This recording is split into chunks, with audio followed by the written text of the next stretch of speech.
A gente produz o próprio sinal, produz o campeonato com o nosso parceiro audiovisual, então a gente sai a vender já com tudo empacotado. A gente vinha se preparando para quando o Cristiano e o Messi já não estivessem lá. Isso significa que o campeonato é maior que cada jogador que joga lá, igual que o clube é maior que a estrela que joga lá. Só que a gente tem um fair play financeiro muito, muito estrito. Quero ressaltar isso porque realmente é uma característica que a gente capricha muito isso. Aconteceu do Vinícius, explodiu nesse jogo do Valência, mas já tinha havido casos antes. Só que a gente vinha denunciando antes e reforçar. O Brasil está no caminho certo, tá?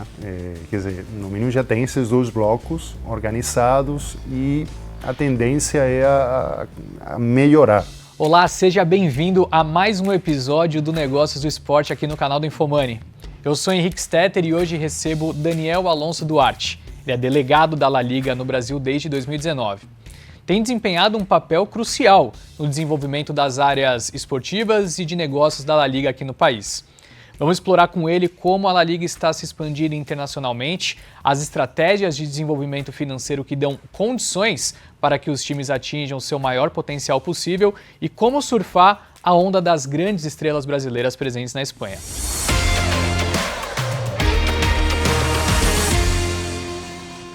Bom, Daniel, é um enorme prazer ter você aqui, ainda mais num momento em que para o público brasileiro se torna ainda mais especial esse momento, né, de observar o que está acontecendo com a La Liga, porque um dos principais astros, né, que jogava aqui no Brasil está indo agora para o Real Madrid, então, assim como foi lá atrás com diversos outros jogadores, né, a gente viu isso acontecer com o Ronaldinho, mais recente com o Neymar, Vini Júnior, depois a gente vê sempre uma conexão grande entre os jogadores brasileiros e o campeonato espanhol, de certa maneira, nessa conexão importante no mundo do futebol. Eu queria começar falando sobre as estratégias da La Liga para conseguir absorver ao máximo esse interesse do público brasileiro. Como que funciona?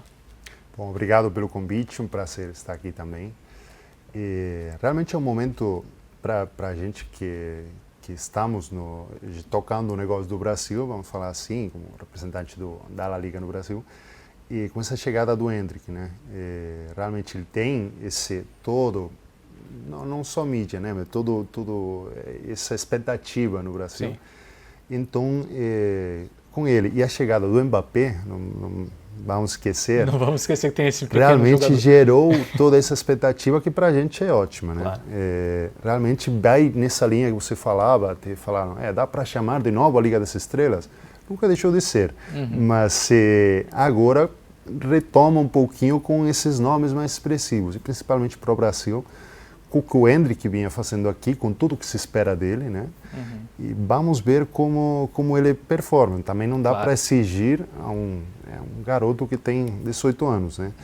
E chegar lá e ser a mega estrela. Tem tudo para ser.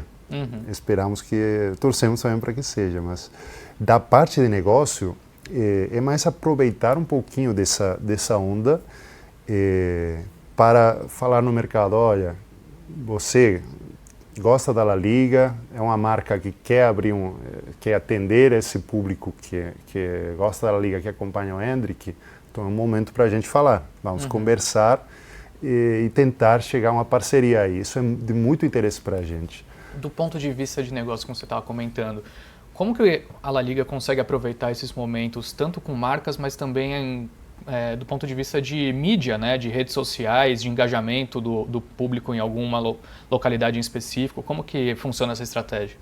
É muito interessante isso. A gente é hoje o campeonato de futebol, com o maior número de seguidores em redes sociais. Ultrapassamos, já tem um tempo, 100 milhões de seguidores. A gente está em mais de 20 plataformas no mundo inteiro, nos adaptando à plataforma que funciona em cada mercado, né? Por exemplo, na China tem uma, na Rússia tem outra, no Brasil funciona outra. E hoje o Brasil é o mercado com mais seguidores, além da Espanha. No Instagram temos 2.7 e 2.5 no Instagram e 2.5 no Facebook. E crescendo. Todos os números em redes sociais no Brasil são muito expressivos, né? O Brasil adora a rede social. Sim. Então a estratégia lá é aproveitar um pouco passado, dessa conexão do Brasil, as maiores estrelas do Brasil jogaram na Espanha, e o presente, né? Hoje tem pode ser a maior estrela hoje do futebol brasileiro, que é o Vinícius. Sim. E arrebentando lá, candidato a bola de ouro, e está chegando a nova pérola, né? Que é o Endrick. Então, sim, focamos no Brasil. A estratégia em redes sociais, a gente só tem uma rede social única no Instagram. É uma discussão também se seria melhor ter uma só em português para o Brasil ou não. Mas, por enquanto, a nossa aposta é só por uma, mas sempre com conteúdos adaptados também, e geobloqueados para aqui, para o público brasileiro. Nós vamos adaptando e adaptando o conteúdo para cada público em cada parte do mundo. Né? Porque não é só o Brasil quem acompanha o Endrick que tem essa expectativa, é uma coisa global. Né? Sim, com certeza. Eu vou entrar um pouco mais no detalhe aqui dessas questões de conexão com o Brasil, mas antes eu queria falar um pouco sobre essa estratégia de expansão da La Liga globalmente, né? Vocês estão com escritórios espalhados aí por 11 países diferentes. Qual que é o interesse da La Liga nessa expansão? Qual que é o grande objetivo por trás? Bom, aí o principal dá para resumir só numa frase, que é agregar valor à marca. Mas o que isso significa? Sim. Onde vem a maior receita da gente para os clubes? Não dá para esquecer que a gente trabalha para os nossos clubes. Nossos chefes, vamos falar assim, são os clubes. São os 42 clubes, 20 de primeira e 22 de segunda. Então, como que a gente gera valor para eles? Direitos audiovisuais. A grande parte do rendimento vem dos direitos audiovisuais. Para você entender um pouquinho a dimensão disso aí. Há 10 anos, quando entrou o presidente Tebas, a receita do futebol espanhol em direitos audiovisuais era uns 900 milhões de euros anual. Hoje passamos dos 3 mil, ultrapassamos 3 mil milhões. Que são 3 bilhões de reais.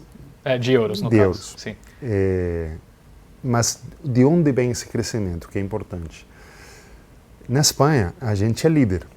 Como o Brasileirão é líder no Brasil, a liga local sempre vai ser líder em cada país, né? Então, a gente na Espanha está chegando no nosso teto, se é que não chegou já. Estamos aí próximos disso aí. Então, por onde vem o crescimento? Na parte internacional. Antes, os direitos de transmissão internacional eram 20% da receita total de direitos audiovisual. Hoje, já é o 40%. E crescendo, está reduzindo essa diferença. E é onde tem mais espaço para crescer, realmente. Porque eu te falei, porque na Espanha você já conhece o mercado, todo mundo te conhece, já todo mundo sabe qual é o seu valor. Sim. Então você já está lá. Onde tem mais espaço é sempre internacional. Como faz para crescer no internacional? Aí é onde a gente agrega valor. Inteligência de mercado, conhecer como é o mercado, como funciona, quais são as características do mercado, do torcedor lá, do mercado audiovisual. O que significa isso? TV paga. Quantos assinantes tem a TV paga lá? Como é que funciona a OTT lá? Essas outras plataformas, como estão crescendo. Isso é o que vai dando qual é o seu valor de mercado lá. Para quando você vai negociar, saber, olha, o seu produto vale 10 ou vale 20, né? Uma vez que vende, por exemplo, aqui no Brasil, o nosso broadcaster exclusivo é a ESPN, Sim. que tem os direitos de transmissão. Então, a gente trabalha com a ESPN para agregar valor, gerar novos conteúdos para eles, facilitar conteúdos para eles e também na parte do fã, para tentar agregar mais assinantes para a ESPN ou gerar mais torcedores da La Liga, que como único broadcaster exclusivo a ESPN, vão acabar sendo assinantes deles. Então é ajudar eles a gerar mais receita. Vocês geram engajamento e naturalmente essa audiência vai até a ESPN assistir os conteúdos. Exatamente. Então, só que aí tem muitas vias de gerar esse engajamento, né? Que crescendo, que vai ser crescimento de receita para a gente, e crescimento de torcedores para a ESPN. Então acabamos sendo, todo mundo é parceiro no mesmo caminho, né? E essas empresas, no caso grandes redes de televisão, fecham contratos de transmissão diretamente com a La Liga ou tem algum intermediador nessa história? Normalmente é diretamente com a Liga, mas às vezes pode ter alguma agência que ajuda nesse processo. Mas na maioria dos casos é diretamente a gente, o nosso departamento audiovisual, que tem um parceiro nessa venda que é a MediaPro, que é o produtor do campeonato lá, que produz as imagens e ajuda na venda internacional. Aí tem um detalhe também, que foi essa mudança na parte audiovisual, que ajudou a crescer essa receita, né? Como foi essa mudança de modelo? A gente produz o próprio sinal, produz o campeonato com o nosso parceiro audiovisual, então a gente sai a vender já com tudo empacotado. Sim. Isso foi uma das grandes diferenças de como a gente conseguiu incrementar essas receitas audiovisuais. Senão você fica refém de quem produz. Então você aí vira a chave e você tem mais poder de negociação. Porque agora eu vou falar com tal TV e não tem aquela, não, mas o custo de fazer, não. Já está tudo tudo pronto. Você quer comprar por isso, senão eu posso oferecer a outros porque já o produto é meu. Sim. Aí a gente até assessora outras ligas, parte do nosso trabalho é trabalho institucional. Aqui no Brasil temos uma parceria com a Federação Paulista de Futebol. A gente compartilha informação, ajudamos no que eles precisam, vieram à Espanha também a conhecer, a fazer uma imersão lá na Espanha de uma semana. Esse ano deve acontecer de novo, conhecer os clubes, conhecer a liga, com executivos da federação e dos clubes. Eles usaram o nosso modelo para virar a chave também na produção do seu conteúdo. E o Paulistão passou daqui aqui. Sim, mudou bastante. É um case de estudo aí. E eles, parte dessa mudança tem a ver com adaptar, vamos falar assim, um pouco o modelo que a gente compartilhou com eles também. Bem legal, não sabia desse ensejo, bem interessante. E quais foram as principais implementações que vocês fizeram, principalmente quando você se tornou aqui delegado da La Liga no Brasil? O que teve de novidade desde esse momento até o momento atual? O que a gente viu de diferença acontecendo aqui no nosso país? Bom, teve muita coisa. Teve uma pandemia no meio que atrapalhou bastante. Teve alguns casos que atrapalharam um pouquinho a marca, mas realmente você vai acompanhando as tendências de cada momento, né? Não dá para fazer, olha, o que eu vou ser em 5 anos. Você pode ter uma ideia, mas depois, o dia a dia, ou temporada a temporada, as tendências te vão orientando para um lado ou para o outro. Então você tem que estar muito ligado no que está acontecendo, qual é a bola da vez, vamos falar assim, para redes sociais, por exemplo, para temas de conteúdo, a gente está apostando mais em temas de conteúdo. Estamos trabalhando mais com a ESPN nessa parte de tentar gerar mais engajamento, que os conteúdos sejam mais apelativos para essa geração C. E isso, estamos orientando como chegar nos torcedores. Não é igual que se passaram 5 anos, mas eu levo 7, teve 2 em Portugal antes. Antes tinha o Cristiano e o Messi. Sim. Então, tudo virava muito a Cristiano Messi. Saiu o Cristiano e parecia que ia acabar o mundo. Não, a gente seguiu crescendo, a Liga continuou lá. Saiu o Messi, mesma coisa. Isso transmite uma mensagem também que a gente vem transmitindo há muitos anos. A gente vinha se preparando para quando o Cristiano e o Messi já não estivessem lá. Isso significa que o campeonato é maior que cada jogador que joga lá, igual que o clube é maior que a estrela que joga lá, porque parece que vai sair o Messi, vai acabar o Barcelona. Não, o Barcelona está lá, voltou a ganhar e vai voltar a ganhar. Real Madrid, saiu o Cristiano e olha a face do Real Madrid, continuou ganhando, por dar os maiores, né? Então, a gente se vai adaptando e continuamos crescendo, sempre olhando as tendências e nos apoiando nos nossos parceiros. Quer dizer, não dá para a gente ir num caminho e nosso parceiro falar, olha, aqui no Brasil não é assim. Claro, claro. E é legal você trazer essa mensagem de que a Liga se prepara para um movimento de mudança, né? Porque, assim, se fosse no mundo corporativo, era óbvio que as empresas parariam para pensar no momento de sucessão de alguma pessoa importante dentro da companhia. Mas a gente às vezes tem a impressão que no mundo do futebol as coisas são muito feitas pelo acaso, pelo costume que nós temos de vivência aqui no Brasil, né? Mas é interessante ver alguém da La Liga falando, a gente estava se preparando para o momento em que os dois deixassem o campeonato, que é super justo, claro, que como fã todo mundo tem essa sensação de, pô, até não dentro só do campeonato espanhol, mas do futebol como um todo, né? O que será do futebol quando os dois se aposentarem? Só que do ponto de vista de clube, a gente falou assim, então, pô, a La Liga pensou em como se preparar para a sucessão dos dois jogadores. Porém, teve um evento nos últimos tempos, né, que foi essa questão financeira do Barcelona, que, imagino, foge um pouco da alçada da Liga. Quão preocupante é quando você tem um dos principais clubes dentro do campeonato, não só do ponto de vista esportivo, mas também do ponto de vista midiático, entrando numa situação financeira conturbada? Como que funciona essa perspectiva do ponto de vista de negócio da La Liga? Interessante porque aí tem um ponto que eu acho chave, que tem a situação financeira do Barcelona, que tem muitas nuances, por que chegaram a esse ponto.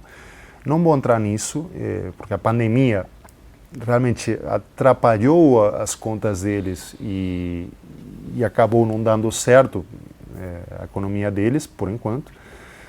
Mas aí tem um ponto, que você lembra da renovação do Messi, que não aconteceu? Sim. Entrou lá a porta, ele tinha toda a intenção de ficar com o Messi e tal, e acabou não acontecendo. Só que sinalaram La Liga.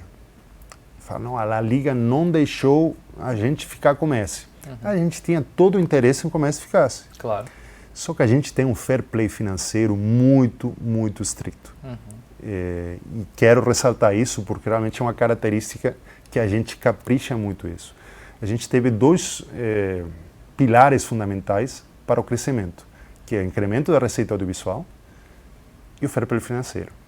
Por quê? Porque se você só incrementa a receita e não coloca nenhum controle, o que acontece com os clubes é que os clubes estão no dia a dia e eles vão torrar o dinheiro. Que se isso acontecia na Espanha, já tenho uma idade, 80, 90, início dos 2000, os caras assinavam um contrato audiovisual e já estavam adiantando a receita para gastar todo nesse ano saindo contratando todo mundo. E é entendível desde o ponto de vista do torcedor e da diretoria que está lá, que o dia a dia que é o que marca tudo, o ganhar hoje, não planificar daqui a 5 anos, é hoje. Porque a torcida me está cobrando hoje. Sim. Isso acontecia na Espanha, você vê isso no Brasil hoje. E a Espanha não era diferente. Isso só mudou colocando regras estritas. E quando você coloca regras, você tem que ser, realmente não pode abrir a mão para exceções. Tanto assim que a gente não abriu a mão para o Messi ficar. Sim. E era o Messi, quer dizer, não tinha nada maior e para a gente é um ícone. Mas não dava para abrir a mão. Se não abre a mão para o Barcelona, os demais vão levantar a mão. E aí? Claro. Dá para ele e para mim, eu estou aqui me ajustando aqui as minhas contas e tal, e dá para fazer isso? Então não é permitido. Porque a gente tem a licença, quer dizer, a gente é quem carimba as licenças, vamos falar. Se você não tem espaço, se não tem fair play financeiro, você não pode inscrever o jogador. Sim. Se chame Messi ou se chame fulano. Não pode. Seja o Barcelona, seja o Rayo Vallecano. Não pode. Então, com isso, garante a estabilidade financeira do campeonato.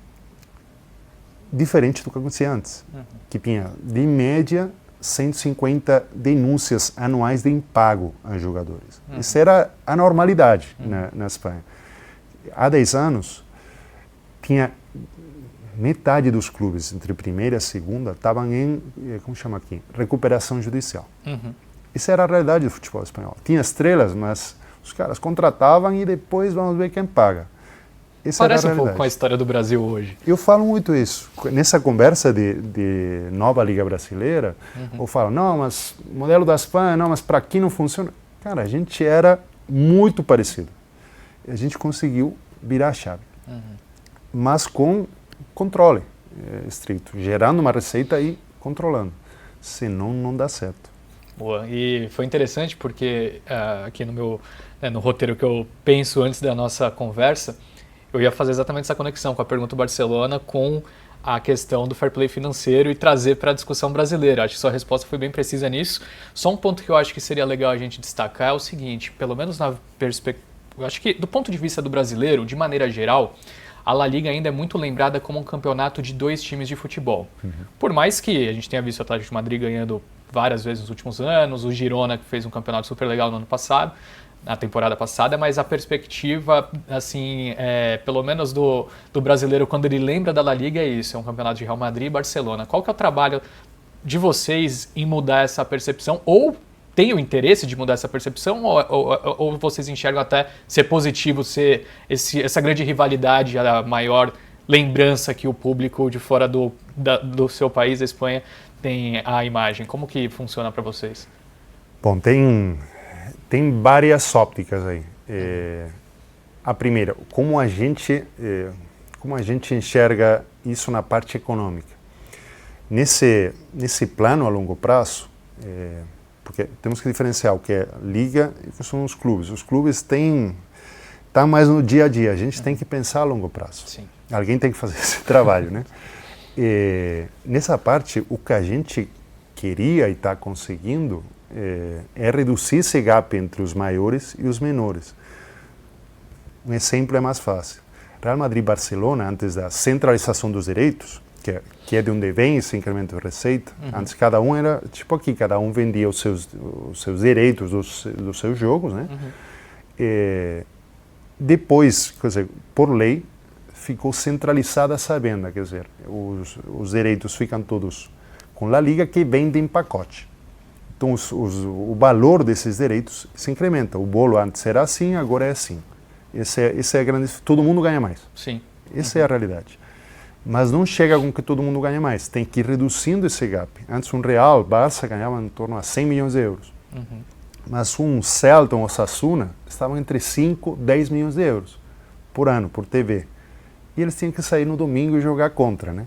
Então, realmente era difícil para esses clubes menores. Hoje essa diferença cada vez é menor. O plano que a gente se colocou é que a diferença maior que exista entre o que mais ganha e o que menos ganha, no primeiro escalão, é de 3,5. 1 contra 3,5. Se o que mais ganha, ganha como máximo 3,5 mais vezes que o que menos. Né? Isso faz que hoje um Celta de Vigo, um Osasuna, ganhem sobre 50, 55 milhões ano, né, só por direitos audiovisuais. O que muda totalmente a dimensão desses clubes. Mas a gente aposta também nesse crescimento dos clubes, não só com dinheiro, crescimento de estrutura, crescimento de planejamento, crescimento de infraestrutura de categorias de base. É toda uma construção para que cresça a longo prazo.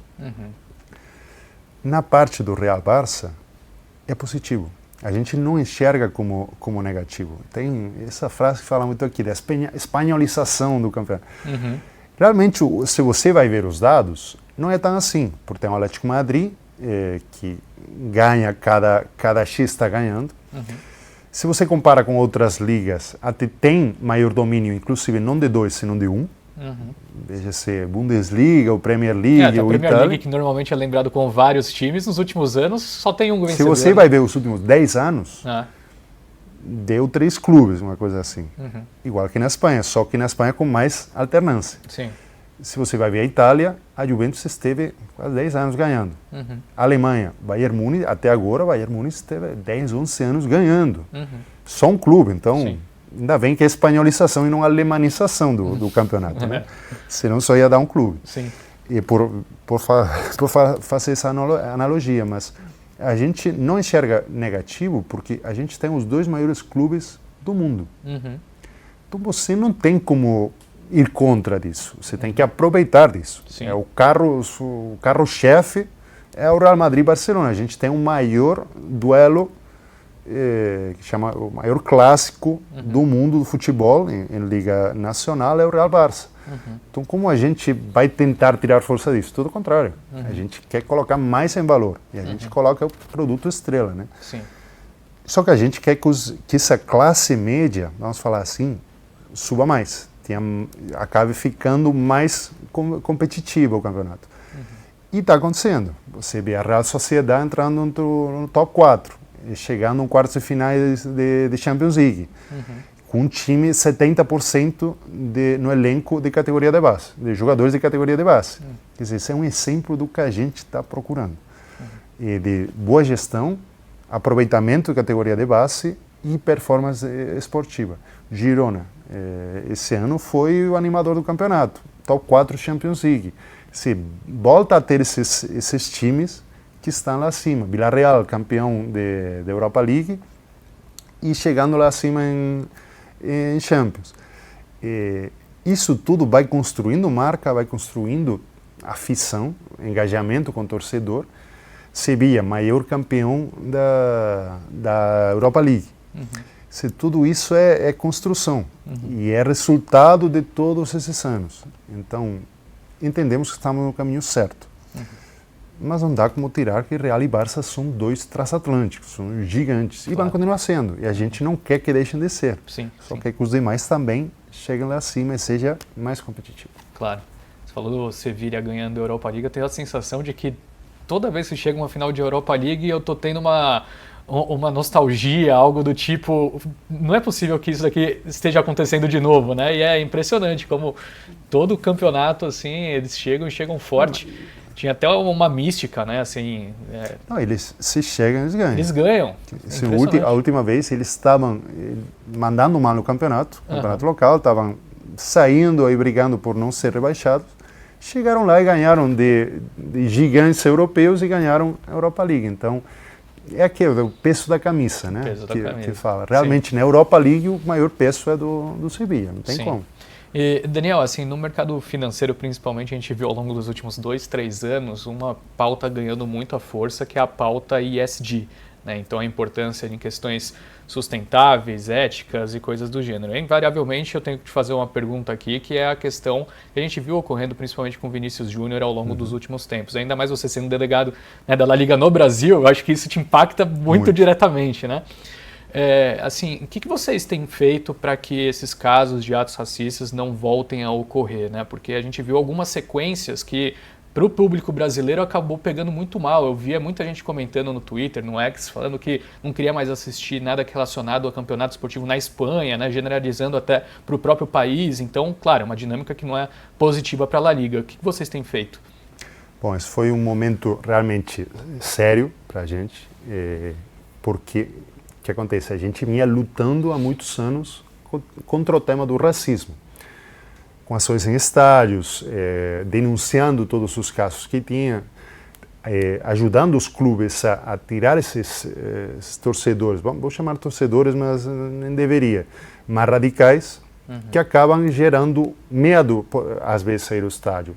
Como te falava, anos 90, essas torcidas organizadas tinham muito poder nos clubes e geravam medo para um entorno de futebol. Eu, como criança, na época, não era um espaço tão seguro. Hoje é um espaço super seguro, espaço família, os estádios estão lotados, uma média de uns 75% de lotação em todo o campeonato durante o ano. Isso dá a sensação, ou transmite essa realidade de que é um espaço seguro. Isso por um lado. Mas por outro, nessa parte do Vinícius, realmente a gente vinha trabalhando muito contra o racismo, mas não era visível esse trabalho. E tinha casos, sim. Aconteceu do Vinícius, explodiu nesse jogo do Valência, mas já tinha havido casos antes. Só que a gente vinha denunciando antes. Era a Liga que vinha denunciando esses casos no Ministério Público, colocando os nossos advogados na acusação, defendendo o Vinícius. Só que isso não saía na imprensa. A gente vinha fazendo esse trabalho. Aí explodiu o tema de Valência. A gente apoiou o Vinícius, teve uma fala muito errada do nosso presidente, ele admitiu e saiu pedindo desculpas, realmente, porque no momento realmente ele errou no tom, nas formas e no conteúdo. E no momento, sobretudo. Mas isso foi revertido, quer dizer, a gente continuou trabalhando, a gente, por exemplo, internamente, a gente construiu um grupo de trabalho na nossa rede internacional, que tem pessoas de toda raça, condição de gênero, de religião, de tudo. A gente construiu um grupo de trabalho para ter uma noção melhor internamente do problema, mas não era um problema não era um problema de gestão da La Liga, um problema de uma parte da sociedade que tem esse comportamento e que a gente tem que bater de frente. Não basta só como falar, a gente tem que bater de frente mesmo. E a gente continuou fazendo e colocou mais medidas. Que medidas? A gente trabalha com os clubes, fazendo workshops de comportamento com as categorias de base dos clubes, para as crianças crescer com os valores certos. A gente trabalha com as federações de torcidas organizadas dos clubes, workshops com eles para entender realmente os comportamentos que não são admissíveis no campeonato. A gente trabalha formando os seguranças privados que estão nos estádios, com workshops da polícia, porque a segurança nos estádios é uma segurança privada, não é a polícia. A gente trabalha com os próprios clubes, dando workshops para o que dá para fazer e o que não dá para fazer, porque são os próprios clubes que podem banir alguém. A La Liga não pode punir ninguém. A La Liga não pode falar, olha, teve esse comportamento, esse cara está fora dos estádios. Não temos competência para isso. E aí vou ao ponto fundamental. A gente quer no Brasil bateram muito, olha, mas a La Liga não está fazendo nada. Porque a La Liga não tira pontos deles, não fecha o estádio, não fecha essa arquibancada. Porque não pode. Essa é a realidade. A gente não tem competência legal para fazer. Diferente do Brasil, por fazer a analogia, que tem a CBF que cuida, que é a federação cuida do campeonato. Então eles têm esse poder. A gente não. É a federação e é o Ministério Público quem pode punir. Então a gente ficava de mãos atadas nessa parte. A gente ficava denunciando, a gente apanhava por não fazer, teoricamente, mas a gente não tinha como realmente agir. A gente vinha pedindo, fazendo lobby na parte governamental, para ter essas competências. Mas é uma mudança de lei. Isso demora pra caramba. Se vier a acontecer, demora pra caramba. A gente adoraria ter isso, porque a gente seria super ágil com isso. Porque a gente trabalha totalmente contra esse tipo de comportamentos. Tanto assim que, devido a esse trabalho, por fim, no final dessa temporada, aconteceu a primeira condenação. As 3 pessoas identificadas em Valência por esses xingamentos racistas foram condenadas a pena de prisão, pena econômica e de afastamento de qualquer recinto esportivo durante X anos. É algo histórico, sim, mas que não aconteceu do nada. Aconteceu do trabalho de anos. E vamos reconhecer que o estourar esse caso ajudou as autoridades competentes a entender que o problema era real e que tinha que ter punição. Felizmente, aconteceu. E isso passa uma mensagem para a sociedade. Passa uma mensagem de que não... Porque tem aquela de... mas tem impunidade, não vai acontecer nada. Não, vai acontecer. Já aconteceu. E o próprio Vinícius, no final da temporada, saiu agradecendo o trabalho da La Liga.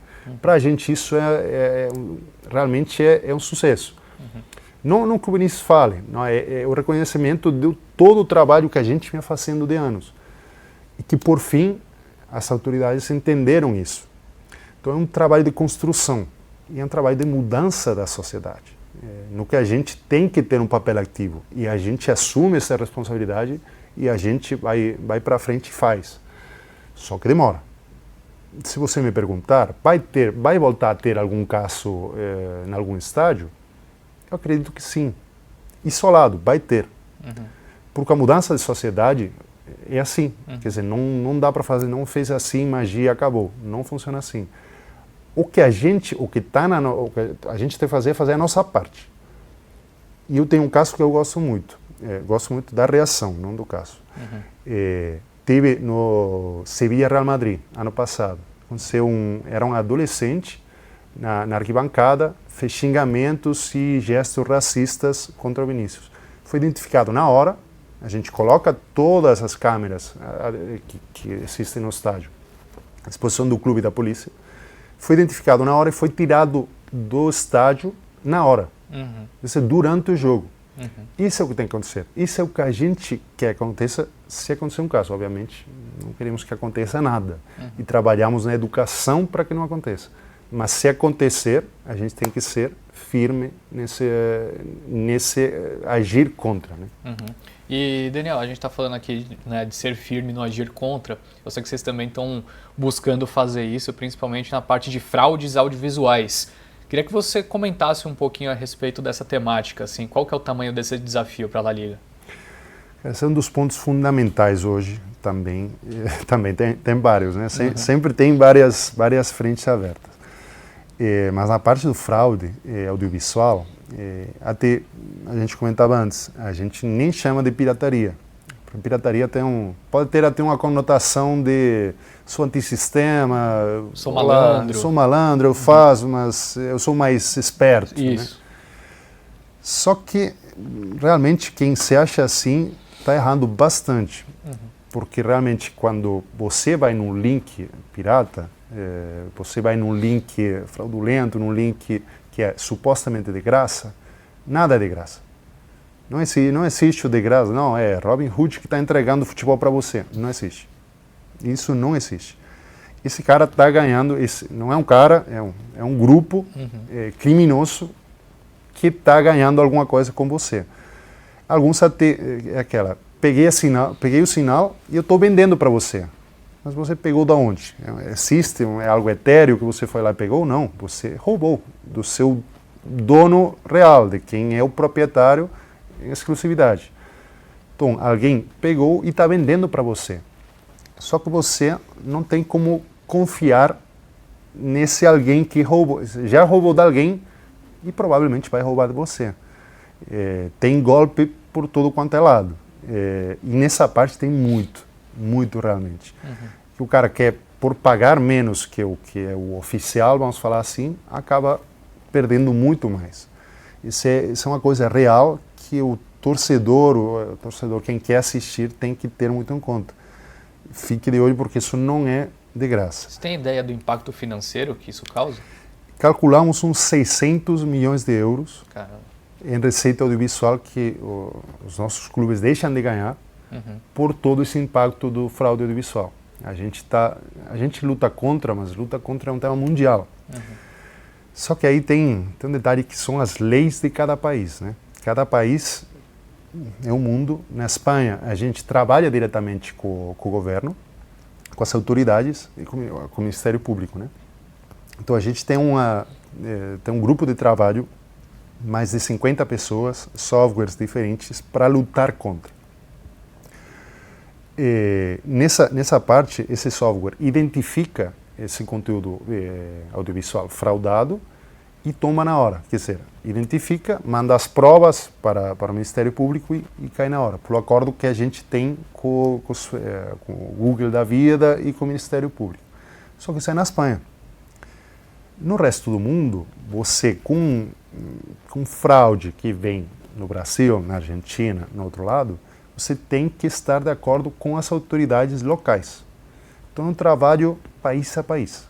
Aqui no Brasil, a gente está colaborando com a Anatel e agora teve uma mudança aí com a Anatel e com a ABTA, com a Associação de TV de Pago. Porque são os atores que trabalham nessa parte da luta contra o fraude audiovisual. E agora a Ancine, por uma mudança de lei, também está incluída nesse grupo de trabalho. A gente só quer agregar. No Brasil, aliás, é um exemplo de luta contra o fraude audiovisual. Realmente, na América Latina, é um exemplo de como estão trabalhando, sobretudo também contra a com essas boxes de IPTV, que tem um malware. Que já identificaram que tem um software que acaba tirando seus dados ou, eventualmente, tirando seu dinheiro da sua conta. Isso existe, isso não é um mito, isso é uma realidade que as autoridades estão lutando contra E o seguinte passo é os domínios de fraude audiovisual, né? Esses links no que você vai lá, ou grupos de Telegram, de WhatsApp, que te levam a um link. Tudo isso são grupos, não sei chamar máfia, criminosos, quem for, mas são grupos que estão roubando. E que roubam do proprietário dos direitos e que roubam de quem vai lá e contrata, né? Ou entra no link. Perfeito. Eu queria falar só mais sobre um projeto e depois eu vou querer fechar com uma analogia, assim. Vou até já falar antes essa pergunta final para você ir pensando enquanto responde a anterior. No fim, eu quero que você comente para a gente o que você enxerga de oportunidades mais fáceis, assim, para o Campeonato Brasileiro, utilizando de boas práticas da La Liga, implementar e conseguir mudar a dinâmica, né, de um futebol que tem muitas projeções, jogadores incríveis, mas que consegue reter por pouco tempo, que tem tantos problemas que a gente acabou de comentar. Tem questões de transmissão, acho que até por aqui talvez pegue um pouco, não sei, acho que pode ser bem relevante também, mas a gente vê como se fosse um potencial muito grande desperdiçado. Essa é a verdade sobre a visão do brasileiro a respeito do seu futebol, né? Mas antes da gente comentar sobre esse tema em específico, eu queria falar um pouco sobre o projeto da La Liga Impulso. Se você puder contar para a nossa audiência o que é esse projeto e a importância também para uma construção de futuro, né, do futebol, de algo de longo prazo, para que daqui 5, 10 anos a La Liga continue sendo uma das mais importantes do mundo. Bom, você comentou 2 pontos que se entrelaçam. Eu já vou começar por um. Perfeito, e já vai saltar para o outro. La Liga Impulso, o que é?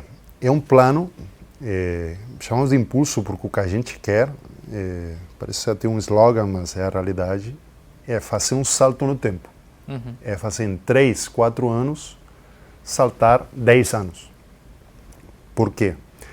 A gente vende, o Plano Impulso é um acordo com o Fundo de Investimento CVC, no que a gente vendeu 8 ou 9% da receita audiovisual futura, importante esse ponto, em troca de 2 mil milhões de euros, 2 bi euros. Mas isso não é, olha, vendi, recebi o dinheiro e saí repartindo dinheiro com os clubes. Não funciona assim. Porque senão isso voltaríamos adiante. Isso não ajudaria ao crescimento do campeonato. Então, é uma operação que dos clubes do primeiro escalão, do primeiro escalão e segundo escalão, só 3 clubes ficaram de fora, que é o Real Madrid, Barcelona e Athletic de Bilbao, porque entenderam que para eles não fazia sentido, não era um acordo obrigatório, tá? Era um acordo de adesão de cada clube independente. Só que todos entenderam, por maioria, a maioria entendeu que fazia sentido para eles. Como é repartido esse dinheiro? A gente recebe esse dinheiro e vai entregando por fases aos clubes.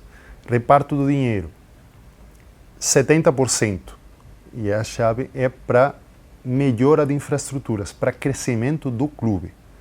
Do que recebe esse clube, 70% tem que ser para o projeto que ele queira, de crescimento de infraestruturas, de melhora do estádio, de melhora do CT, de categorias de base, de incremento de pessoal.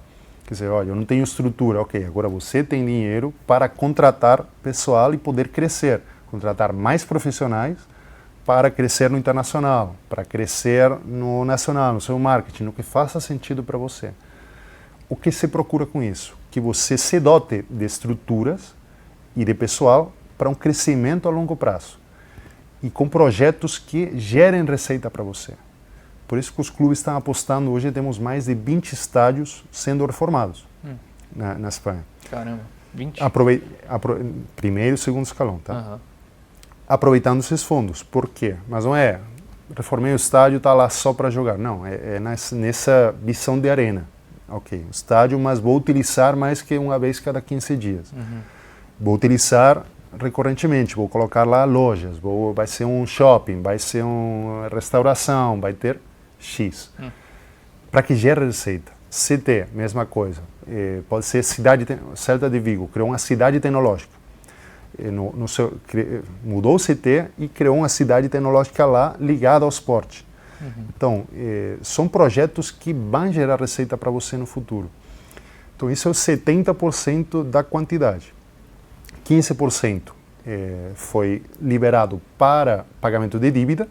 Olha, você estava no seu projeto com dívida tal, com esse dinheiro você já pode abater essa parte. O resto, o outro 15% restante, é para elenco. Isso ficou liberado para elenco, mas que você não tem que gastar num ano. Quer dizer, primeiro ano já gastei tudo. Pode fazer. Não é o ideal. Sim. Mas os clubes aí decidem como querem gastar. Igual que na parte de dívida, igual que na parte de projetos. Importante na parte de projetos. Eles têm que enviar para a gente o projeto que querem fazer, com esse crescimento que esperam de futuro, e é a gente que aprova. Você não dá para... vou fazer qualquer coisa e receber o dinheiro, depois se faço ou não faço, eu que decido. Não funciona assim, a gente fiscaliza. A gente vai controlando, olha, como é que está esse projeto, e a gente vai liberando os fundos à medida que vai cumprindo estágios, para garantir que isso aconteça. Eu te falava antes, precisa ter esse controle, senão a gestão do clube pode ter essa tentação de ser mais esperto. Por isso já acontecia antes, não dá para enganar ninguém, era a realidade. Sim. Então a gente fiscaliza tudo isso. Mas isso se encaixa nesse plano de crescimento. Eu te falava, é para um 8%, 9% de rendimento futuro. Eles entram como sócios do campeonato. Se a gente se der bem, eles vão dar bem. Se as receitas forem descer, forem para baixo, eles vão vir para baixo com a gente. Então é como entrar numa startup e um investidor. Sim. Mesmo sistema. E agora um laço já para a parte do Brasil. Por quê? Porque aqui já, nesse projeto de formatação de nova liga, já estava contemplado a entrada no fundo de investimento, de início, para bancar essa nova liga, né? Só que aí é um tema de interpretação por isso se geraram esses dois blocos, né? Esses dois blocos de por que caminho um quer ir. Sim. Com tal fundo, com tal outro, qual é a melhor oferta e, sobretudo, qual é o melhor esquema de reparto desses benefícios, dos presentes e dos futuros. E realmente é uma conversa-chave, porque nesse acordo que você gerar agora na construção, vai se manter a longo prazo. Posso fazer um paralelismo aí até nessas conversas de liga, a gente foi chamada para mostrar o nosso modelo. Eu realmente acredito que encaixa muito pelo que a gente falava. A realidade do futebol espanhol, anos 90, anos 2000, era muito parecida à realidade do Brasil hoje. Era assim, realmente você vai ver e tem muito paralelismo. Até na tipologia de presidentes. Sim. Muito parecido. E a gente virou por cima. A gente conseguiu ser um case de estudo de como viramos por cima realmente. Então a gente oferece esse modelo, olha, se quiser a gente ajuda. A gente estamos aí para ajudar. A gente apresentou e sempre ficamos à disposição para os dois grupos que se formaram realmente. Mas aí, hoje, a realidade do Brasil, desafios tem inúmeros desafios. Uma liga não se cria do nada, né? Ou não se cria assim. Parte boa, que já se organizou mais. No mínimo já tem dois blocos, já não é cada um olhando por si, né? A tendência, ou o que eu imagino, é que acabe convergendo. Seria, teoricamente, o ideal, senão não dá para formatar uma nova liga, né? Potencial de receita, absurdo. Quer dizer, o Brasil é conhecido no mundo por muitas coisas, mas uma delas principais é o futebol. Quer dizer, é o país do futebol. Isso não tem como. Se você é brasileiro, vai viajar a qualquer lado, fala que é brasileiro, vão falar de futebol. Sim. Isso é um fato. Porque as maiores estrelas vieram do Brasil. Era o campeão de Copas, quer dizer, é natural. Só que se você fala de clubes, já não é tanto. Não. É até difícil assistir o Campeonato Brasileiro fora do Brasil.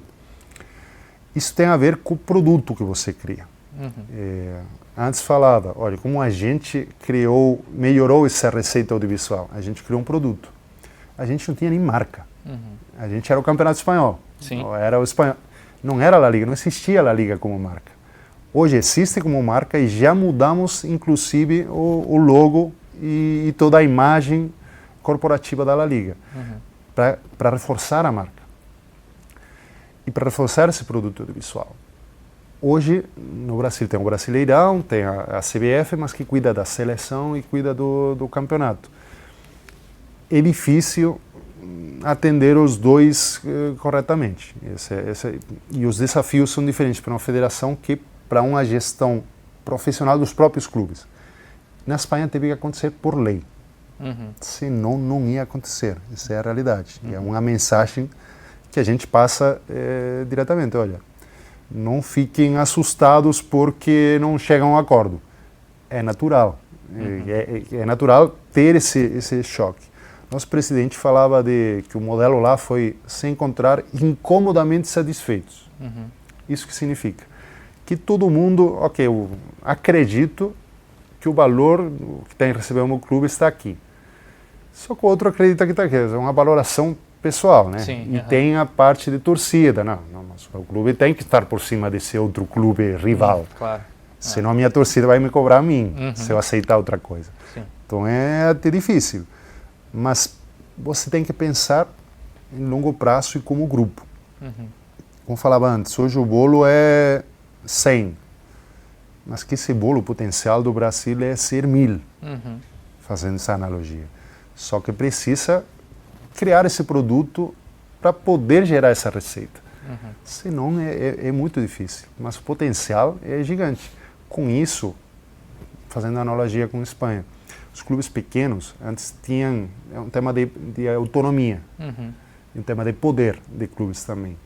Os clubes espanhóis, o clube pequeno dependia de que um grande viesse e comprasse a sua estrela. Pouco que acontece aqui, seja com o clube brasileiro, seja com o clube estrangeiro. Para poder sobreviver, para poder fechar a conta. E ainda assim, fechava mais ou menos. Quando você tem um campeonato forte, que gera essa receita e que gera essa independência para o clube pode reter a sua estrela, não tem essa obrigação de vender, então pode apostar em crescer. Olha, eu estou saneado, não preciso vender, a minha conta fecha. Se vier uma oferta gigante pela minha nova estrela, obviamente eu posso vender, mas eu não estou obrigado. Então o poder de negociação muda. Completamente. Bem um gigante europeu, olha, esse menino que tem aí que é uma pérola, eu te dou tanto, né? Tudo bem, mas esse aqui não é tanto, tanto. Se não é, eu não vendo. Sim. Isso muda tudo.